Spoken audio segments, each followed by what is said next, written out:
여러분, 오늘은 우리가 특별히 어버이주일로 지킵니다. 우리가 이 자리까지 살아온 것은 하나님의 크신 은혜와 또한 우리에게 허락하신 부모님의 사랑과 헌신이 있었기 때문이죠. 그리고 그러한 부모님의 사랑이 우리 하나님의 아버지의 사랑과 너무나 많이 닮아있고, 또 오늘 본문의 탕자의 비유 속에서 특별히 부모님 또한 하나님 아버지의 사랑을 다시 한번 새겼으면 좋겠습니다. 여러분, 우리가 잘 아는 이 탕자의 비유에는 등장인물이 가장 중요한 세 사람이 등장합니다. 아버지, 첫째 아들, 둘째 아들. 그래서 이 세 명에 대한 이야기가 있어요. 그래서 제가 한 목사님이 이렇게 말씀하시더라고요. 그분이 아버님 목사님이시고 아들 둘이 있는데 둘 다 목사예요. 그래서 서로 다 다른 교회를 사역하고 있어요. 그런데 이렇게 하려고 한다고 하더라고요. 아버지 목사님은 아버지의 중심으로 설교를 하거든요. 그리고 큰아들은 첫째 아들에 대해서 설교하고, 그리고 둘째 아들 탕자에 대해서 이 부분을 가지고 설교하겠다라고 하셨더라고요. 그러니까 그러면 그 세 설교가 다 모이면은 좋겠다. 저는 오늘 세 가지를 다 하려고 합니다. 세 가지를 다 말할 수 있으면 좋겠어요. 여러분, 우리가 첫 번째 생각해 볼 것은요, 이 둘째 아들이 아버지께 뭘 요구해요? 자기의 분깃. 그게 뭐예요? 나에게 상속될 유산을 달라고 하는 거예요. 여러분, 오늘날 유산을 내어주는 문제가요, 굉장히 큰 이슈입니다. 지금 나라적으로도요, 이 상속세를 어떻게 하냐에 따라서 표가 왔다 갔다 한다고요. 사람들의 마음이 들썩들썩한데요. 그러니까 겉으로 볼 때는 우리 삼성, LG, 기아도 있고, 또 이렇게 큰 기업들이 기업을 물려줄 때 상속세를 피하기 위해서 편법을 쓴다. 그것 때문에 문제가 많았잖아요. 근데 남들 욕할 게 아니야. 다들 똑같아요. 어떻게 하면은 세금 안 낼까? 이거에 얼마나 고민하십니까? 그런데 그런 세금 내기가 아니라 요즘에는 이렇게 부모들이 자녀에게 유산을 바로 상속하지 않는 데에는 여러 가지 이유가 있어요. 그냥 우스갯소리로 바로 주면은 첫째, 주니까 돈이 없어진다. 그리고 두 번째, 돈 받은 자식이 사라진다. 세 번째, 자기의 미래가 없어진다. 이렇다고 하는 거예요. 이게 근데 웃은 얘기 아닌 거야. 자, 주니까 뭐가 없어져? 돈이 없어져. 돈 받은 자식이 없어져 버려. 안 나타나 이제. 세 번째는 뭐예요? 자기의 미래가 돼서 불확실하고 어려워진다는 거예요. 그래서 경제적인 불확실성이 요즘에는 큰 이슈가 됩니다. 그리고 그렇게 받은 자녀들이 이전보다 책임감이 사라진다는 거예요. 그리고 미리 주면요, 미리 부모가 결정해서 사회에서 주면은 좋을 것 같은데, 또 뭐가 있냐면은 자식들이 어떻게 모든 걸 정확히 3분의 1, 2분의 1 나눌 수가 없는 거예요. 그럼 뭐가 돼요? 누구는 더 주고 누구는 덜 주고, 아유 빈정상해라, 꼴 보기 싫다, 이렇게 된다는 거예요. 그래서 그냥 속편하게 마지막에 그렇게 한다는 이야기가 있습니다. 나는 왜 못 받을까? 그러한 줄 것 없는 저는 마음이 편합니다. 이런 고민을 할 필요가 없네요. 네. 그런데 오늘 둘째 아들이 아버지한테 자기의 분깃을 달라고 해요. 그냥 용돈 좀 달라는 게 아니에요. 여러분, 이것은 부모의 현재 가지고 있는 재산 중에 장차 돌아올 것을 내놓으세요. 저한테 주세요라고 하는 거예요. 그런데 이것은요, 그 당시 유대 문화에서는요, 큰 막말이에요. 막말. 호루자식이야 이거는. 여러분, 그 당시에 그 유대 문화는요, 부모가 살아있을 때 부모의 유산을 달라는 것은 부모님 빨리 돌아가세요 라는 뜻하고 일맥상통합니다. 그러니 이러한 요구를 받았을 때 아버지의 마음이 그렇게 유쾌하지는 않았을 거예요. 그런데 오늘 이 탕자의 비유의 본문에 아버지는 그것을 허락합니다. 그리고 억지로 붙잡으려 하지 않으시는 것 같아요. 여러분, 자녀를 억지로 붙잡는다고 안 되죠? 예. 어렸을 때나 자라면서 보면은 저희가 부모에게 한 것이나 자녀가 하는 것이나 그렇게 사실은 별반 사람은 달라지지 않아요. 그런 게 있습니다. 그렇죠? 그런데 우리가 이 아버지의 마음을 한 번쯤은 생각해 봐야 돼요. 아버지는 어떠한 마음으로 이와 같이 허락했을까? 그 허락하면은 그 아들을 그냥 그래, 네가 나를 원치 않는구나. 그래, 다시는 보기 싫다. 이런 마음이 아니었죠. 오늘 본문의 아버지는 그 세상말로 막말과 그 다음에 부모에 대한 그러한 존경과 사랑이 없는 그러한 요구를 받아주면서 그것을 감당하시는 그러한 모습이에요. 여러분들도 자녀들을 위해서 감당하고 감내하는 또 인내하고 참는 부분들이 많이 있을 거예요. 여러분, 그것을 어떻게 생각하세요? 오늘 본문의 아버지를 통해서 그러면은 참다운 사랑과 그러한 기다림이 어떻게 될까? 우리가 한번 보겠습니다. 여러분, 이제 이 둘째 아들이 가지고 나가서 신나게 살았어요. 뭐 세상을 부어라 마셔라. 그리고 친구들도 많이 오죠. 여러분, 어려울 때 친구가 나의 참된 친구다라는 그런 우리가 속담도 있고, 그런데 있을 때 친구가 많은 사람들, 자, 없을 때에도 친구가 많은 사람들, 무엇이 우리 인생에서 좋을지, 또 우리에게 우리가 잘 사는 인생일지. 여러분, 부자로서 잘 산다고 하는 것과 인생을 잘 산다고 하는 문제가 조금은 다를 거예요.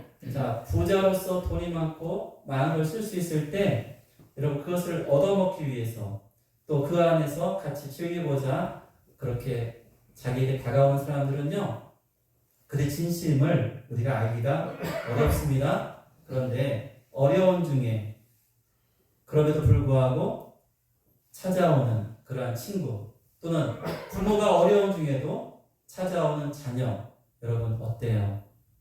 여러분 귀하죠? 그렇게 사는 것이 어쩌면 더 행복할 수도 있다라고 우리가 생각해 볼 수 있어요. 그런데 자, 이 둘째 아들 집을 떠나서 마음대로 부어라 마셔라 섰더니 금방 바닥이 났어요. 그리고 그는 인생의 가장 밑바닥으로 떨어집니다. 여러분, 유대인들은 소고기와 돼지고기, 자, 뭘 먹지 않죠? 돼지고기를 먹지 않아요. 돼지는요, 부정한 음식이에요. 그때는 그랬어요. 그러니까 이 아들이 그 나라의 돼지치는 집에 가서 돼지우리에서 돼지를 치며 돼지가 먹는 쥐염 열매 먹으면서 살게 됩니다. 이것은요, 그냥 단순히 경제적으로만 그가 어려움 당한 것뿐만 아니라 그가 영적으로도 얼마나 타락하고 얼마나 비참한 상황에 처했는지 우리가 보게 되는 거예요. 그렇지 않습니까? 여러분, 우리가 이 땅에서 많은 일을 할 수 있는데 하나님이 원치 않는 일, 하나님과 관계없고 또한 부정된 일을 행할 수밖에 없는 그러한 상황을, 그것을 받아들일 수밖에 없고 또한 그에 불복해서 그렇게 살아간다면 여러분, 그것은 정말로 우리에게는 큰 슬픔이 될 거예요. 그런데 여러분, 그 가장 밑바닥에서 그는 오늘 17절을 한번 볼까요? 17절에 보니까 이에 스스로 돌이켜 이르되, 이에 스스로 돌이켜 이르되. 여러분, 쥐염년에 먹고 배를 채우고자 하는데 주는 사람도 없는 그러한 상황에서 이제 깨닫게 되는 거예요. 이건 무슨 뜻이에요? 그제서야 제정신을 차리게 된다는 거예요. 그래서 이것을 원문으로 보면은요, 그는 이제 여기에서 본래 자신의 모습을 다시 한번 보게 된 거예요. 뭘 통해서요? 돼지 우리 속에서 돼지와 뒤엉켜서 쥐염 열매 먹고 있는 자기의 모습 속에서 자기의 본래 모습이 무엇인지를 보게 되는 거예요. 자신의 본래 모습을 다시 한번 떠올리게 되었을 때 그는 누굴 떠올립니까? 아버지를 떠올립니다. 아버지의 집을 떠올립니다. 그리고 거기에서 회개가 시작되는 거예요. 여러분, 떠올리기만 하면 그건 미련이에요. 그건 후회예요. 그렇죠? 내가 부모님께 잘못했구나 마음으로만 생각하면 안 되는 것이죠. 그럼 어떻게 해야 돼요? 잘해야죠. 자, 지금 이웃나라에서 허랑방탕 몸을 탕진하고 돼지우르게 있는 자신의 모습을 보면서 아버지의 모습과 아버지의 집을 떠올렸다면 그는 어떻게 해야 돼요? 그 자리를 박차고 일어나야 되는 것이 그게 바로 회개입니다. 여러분, 우리는 실패와 또한 절망과 좌절의 자리에서 그냥 주저앉아서 우는 것으로 우리가 멈춰서는 안 됩니다. 이 둘째 아들이 이제 내 인생이 엉망이 됐구나. 내가 본래 이런 자가 아닌데, 내가 이곳에 있어야 될 것이 나의 자리가 아닌데 하고 아버지께로 돌아가야겠다라는 그런 마음을 갖게 됩니다. 그때 우리에게 드는 생각이 있어요. 무슨 명치로 이제 가서 어떻게 면목을 세울 수 있을까? 어떻게 부모님의 얼굴을 바라볼 수 있을까? 내가 돌아가는 것이 도리어 부모님께 더 창피함을 주고 그의 마음을 아프게 하는 것이 아닐까라는 생각이 나를 끌어당길 거예요. 그렇습니다. 그런 마음이 왜 없겠어요? 있어요. 여러분, 그것을 넘어서야 돼요. 바로 그때가 지금이에요. 지금 우리는 다시 한번 이 둘째 아들처럼 나의 이 절망과 좌절과 실패의 자리에서 아버지 하나님께 우리는 돌아가야 됩니다. 여러분, 바로 그것을 이 둘째 아들을 통해서 우리가 생각해야 돼요. 지금도요, 교회로 나오고 싶은 마음이 있는 분들 많은데 그들을 막 붙잡는 것들이 있어요, 여러분. 근데 우리가 볼 때는 별거 아닌데 여러분, 그것이 그들에게는 굉장히 큰 올무가 돼요. 그래서 그러한 올무를 풀기 위해서는요, 우리가 더 기도할 뿐만 아니라 여러분, 사랑으로 더 감싸줘야 돼요. 오늘 이 아버지의 반응입니다. 아버지는 20절 보세요. 20절 보니까 이에 일어나서 아버지께로 돌아가니라. 아직도 거리가 먼데 아버지가 그를 보고 측은히 여겨 달려가 목을 안고 입을 맞추었다 라고 이렇게 말씀합니다. 여기서 측은히 여긴다는 것은요, 원어적인 표현이 이렇대요. 몸에 창자가 뒤틀릴 만큼 아파하는 그러한 깊은 연민에서 그렇게 그를 불쌍합니다. 이게 참 쉽지 않은 것 같아요. 여러분, 자녀를 생각할 때, 우리의 이웃을 생각할 때, 여러분, 우리 마음에 내 창자가 이게 뒤틀리는 것 같은 그런 아픔을 가지고 바라볼 수 있습니까? 여러분, 그렇게 우리가 기도하십니까? 여러분, 내가 지금 배신자뿐만 아니라 여러분, 우리가 하나님께로 인도해야 될 그러한 사람들, 우리가 볼 때 지금 절망과 좌절 속에 있는 그러한 사람들을 볼 때 여러분, 그들의 그러한 아픈 상황 속에 대해서 우리가 바라보면서 내 창자가 뒤틀릴 만큼 그렇게 깊은 동정과 연민을 가지고 그렇게 바라보십니까? 여러분, 이것이 아버지의 마음이었어요. 이 아버지는요, 하나님 아버지세요. 그리고 이것은요, 바로 하나님께서 죄인된 인생들을 바라보실 때 마치 우리의 창자가 비틀리는 것처럼 그렇게 깊은 고통 속에서 참 사랑으로 바라보시는 그러한 사랑을 지금 말씀해주고 있는 거예요. 그러니까 아버지 눈에 지금 멀리서 비치는 이 아들의 실루엣, 외관 딱 보면 알잖아요. 척 보면 알지 않습니까? 운동회에서 엄청나게 많은 아이들이 있지만 우리 아이 딱 보이잖아요. 저 멀리서 오는 저 아들의 모습에 어떻게 합니까? 이 아버지는 달려갑니다. 근데 달려가기 전에 마음이 어떻게 했어요? 불쌍히 여깁니다. 측은히 여깁니다. 그리고 달려갑니다. 여러분, 이 달려간다는 것도요, 유대 문화에서요, 그게 좋지 않은 거래요. 옛날에 우리도 마찬가지죠. 양반은 뭐예요? 뛰지 않는다는 거죠. 비가 와도 그냥 뛰지 않는다고 하더라고요. 왜요? 그렇게 하면은 그건 쌍놈들이 나는 거예요.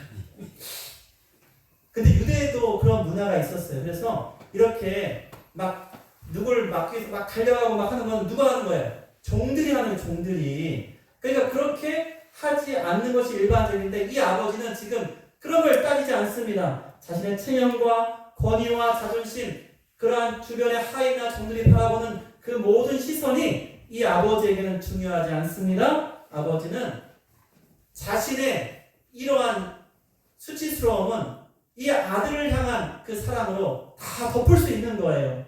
상관이 없습니다. 누가 보더라도 먼저 달려갑니다. 아들은 달려오지 않았어요. 그렇죠? 그런데 이 아버지가 달려가는 거예요. 그 중요한 게 있습니다. 저도 잘 못하고 저희 집에도 잘 안 되는 부분이에요. 이게 뭐냐? 왜 그랬어? 왜 나갔어? 그동안 뭐 했어? 이게 웬 꼴이야? 우리는 다 그렇게 질문을 해요. 무슨 낯짝으로 돌아왔어? 우리는 질문하고 따집니다.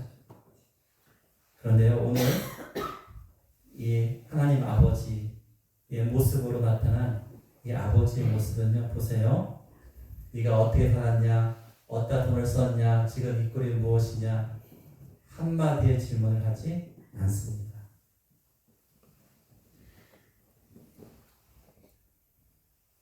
그리고 뭐합니까?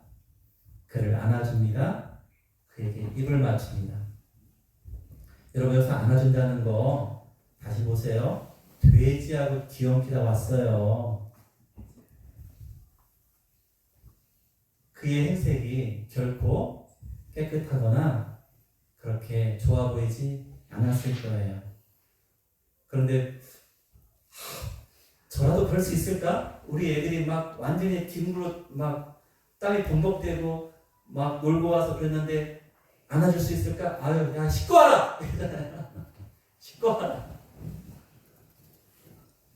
그런데 이 아버지는 그 모든 상황을 이 아들을 안아주고 그의 입에 입 맞추는 것에 아무런 제약이 되지 않았다는 거예요.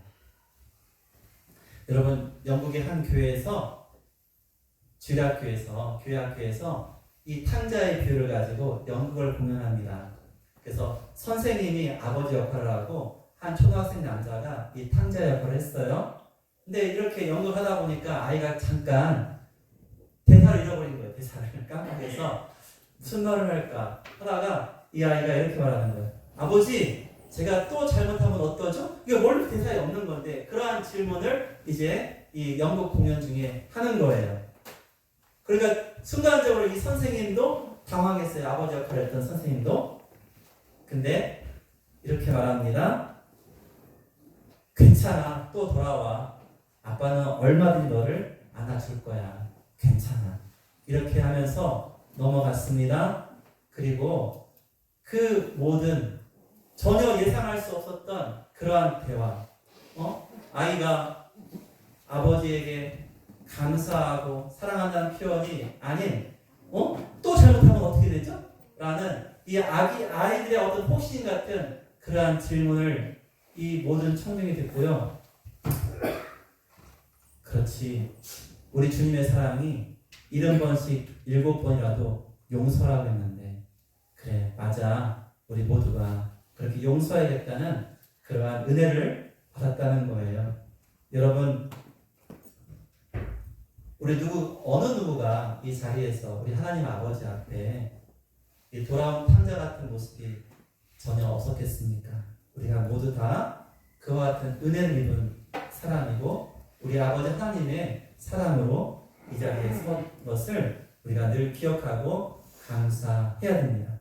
자, 여기까지가 우리가 보통 말하는 탕자 이야기인데, 우리가 또한 생각해 봅니다. 자, 둘째 아들과 아버지의 관계. 그런데 오늘 이제 큰아들에 대해서 우리가 더욱더 생각해 보는 것은, 자, 우리가 또한 기억하는 이 큰아들, 정말 문제입니다. 이게 큰 문제예요. 그는 집을 떠난 적도 없지만, 그러나 마음은 아버지와 함께하지 않는 것 같아요. 나는 이렇게 성실히 살았는데, 나는 아버지를 섬기며 일을 다 감당했는데, 저 불효막심한 이 둘째 녀석은 가서 다 탕진하고 재미 다 보고 와서 또 와가지고 다시 아버지의 아들로 가락지를 끼고 신을 신고 좋은 옷을 입고 그렇게 다시 아들 노릇한다는 것이 너무나 분통이 터집니다. 아니, 저런 아들을 왜 받아줘요? 라고 이렇게 말한다는 거예요. 우리도 교회에서요, 난 저 사람 때문에 교회 안 나가겠어. 우리 그럽니다. 아니, 어떻게 저럴 수 있어? 우리 그런 생각을 합니다. 보이지 않게 해요. 어쩌면은 그 사람, 우리가 그렇게 바라보는 그 사람을 우리 하나님은 탕자와 같이 받아주시고 안아주고 계신데, 우리는 큰아들처럼, 하나님! 저런 사람이 왜 교회에 있어요? 아우, 나는 이게 못 다니겠어요. 그렇게 말하는 우리의 모습이 없을까 생각합니다. 그러면서 여러분, 둘째 아들과 아버지의 대화와 전혀 다른 각도의 대화가 큰아들과 이어지죠.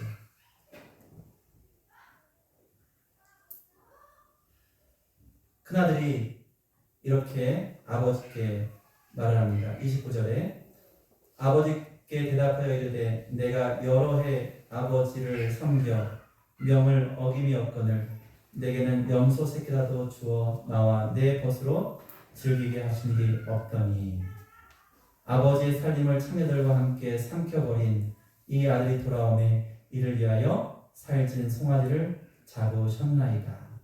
이렇게 큰아들이 말하고 있어요. 그때 아버지가 말합니다. 너는 나와 항상 함께 있으니 내 것이다. 내 것이다. 동생은 죽었다가 살아났으며 내가 이렇다가 얻었기로 우리가 즐거워하고 기뻐하는 것이 마땅하다. 근데 그 뒷이야기가 안 나와요. 이걸로 끝나요. 여러분 어떻게 생각하세요? 여운이 있는 드라마 같아. 우리한테 던지는 지금 메시지 같아요. 우리 모두는 지금 이미 주 안에 있는 큰 아들 같은 존재일 수가 있다는 거예요.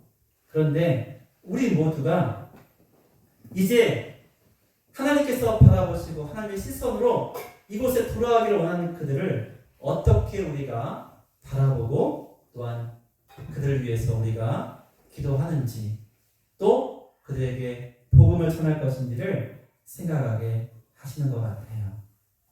그래서 이 아버지는요, 큰아들에게 이렇게 말하는 거예요. 하나님의 은혜는 계산하는 것이 아니야. 지금 아들은 뭐예요? 큰아들 순전히 계산적이에요. 아버지 아버지의 명을 나는 따랐다. 아버지를 섬겼다. 그러니 나에게 합당한 대우를 해달라는 세상의 계산적인 그리고 마치 계약적인 그러한 관계로 아버지와 아들의 관계를 말하고 있습니다. 그런데 아버지는 그런 게 아니에요. 아들은요, 지금 어떤 거예요? 내가 수고한 만큼 나에게도 뭔가 주세요라는 거예요. 근데 아버지는요, 엄청난 선언을 하십니다. 내 것이 다 네 거야. 여러분, 하나님의 것이 다 여러분의 것이에요. 저 하늘나라가 우리 것이에요. 그렇게 생각하면 날마다 하나님 이것 주세요, 저것 주세요. 간구하는 게 부끄러울 수도 있겠어요. 하나님의 것이 다 우리에게 주신 것이고 우리의 필요한 것을 다 채워주신다는 그 말씀 우리가 알면도 불구하고 우리는 조급해하고 우리는 때로는 너무나 걱정과 근심 속에 살아간다는 거예요. 자, 또 하나 보세요. 자, 여기서 처음 둘째 아들이 왔을 때 그 둘째 아들을 인하여 기뻐하는 아버지의 모습에 그 주위 사람들이 어떻게 했어요? 24절에 그들이 즐거워하더라. 그런데 이 큰아들은 어떻게 해요? 즐거워하지 않더라 라는 거예요. 그러니 어쩌면은 참으로 돌아와야 될 자는 누구예요? 큰아들이에요. 그래서 이것은요, 예수님께서 비유적으로 유대인들이 먼저 하나님 앞에 속했던 유대인들이 진심으로 예수 믿고 하나님으로 돌아와야 될 것을 말씀해 주신 것도 되고요. 또한 먼저 하나님을 알게 된 자들이, 예수님을 알게 된 자들이 이와 같이 우리 자신이 큰아들처럼 우리가 이제는 예수 믿고 나서 우리의 첫사랑을 잃어버리고 우리가 습관적으로 예배하고 그러면서 내 생각과 내 주장을 하며 살아가는, 그래서 겉으로는 집에 있어요. 겉으로는 예배 드려요. 겉으로는 교회에 있지만 그러나 실상의 마음의 중심은 우리 하나님 아버지께 있지 않는 그러한 모습을 우리에게 지금 보여주시는 것이 아닐까. 그래서 우리 하나님께서 말씀하십니다. 너희가 진정으로 아버지의 마음을 알아야 된다. 그리고 그 마음에 함께하여서 기뻐해야 된다는 것입니다. 여러분, 이것이 그냥 예수님이 그 당시에 사람들에게만 주는 옛날 이야기입니까? 아닙니다. 지금 우리에게 주시는 메시지입니다. 어떤 분은 아직도 우리 주위에 멀리 떠난 탕자처럼 방황할 수 있습니다. 그들이 지금 돌아와야 됩니다. 누굴 통해서요? 여러분을 통해서, 나를 통해서 그들을 돌아오게 해야 할 것입니다. 또한 어떤 분들은 큰아들처럼 섭섭함에 빠져 계십니까?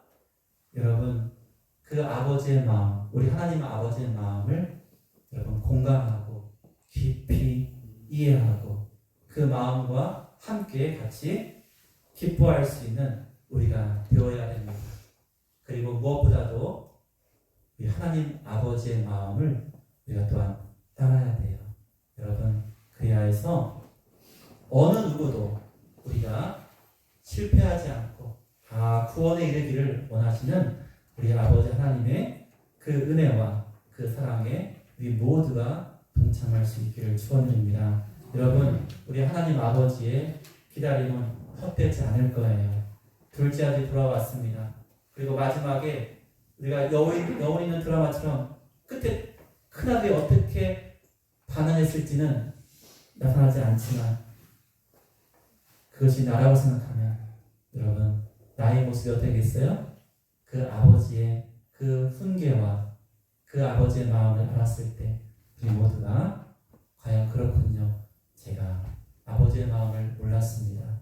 그 아버지의 마음을 이제 알았사오니 이제 그 마음을 함께 우리도 이 둘째를 우리가 기뻐하며 함께 즐거워하며 그 아버지의 큰 은혜 속에 우리가 함께 거해야 되는 그 큰 사랑을 우리가 깨달은 대로 우리 가운데서 실천하기를 원합니다. 오늘 이 시간 우리가 하나님 아버지의 그 마음을 우리가 바랬으면 좋겠어요. 우리 여기 찬송이 하나 있습니다. 아버지 당신의 마음이, 오늘 이 찬양을 부르시면서 하나님께서 지금 나를 통해서 누구를 바라보고